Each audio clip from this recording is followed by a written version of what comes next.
తమ్మినేని సీతారాం కేసుపై కూన రవి స్పందించారు.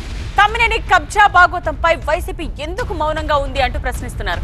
గతంలో ఇష్టం వచ్చినట్టు మాట్లాడారు అన్నారు కూన రవి. ఇప్పుడు సీతారాం విషయంలో వైసీపీ ఎందుకు మాట్లాడటం లేదని కూన రవి ప్రశ్నించారు. ఆ రోజు అనేక భూ కబ్జాల మీద మాట్లాడాను, నువ్వు సాగించినటువంటి అవినీతి మీద మాట్లాడాను. నేను అడుగుతా ఉన్నాను, ఏమయ్యా జగన్మోహన్ రెడ్డి నోరు పెగలదేం? ఈరోజు ఎందుకు మాట్లాడటంలా?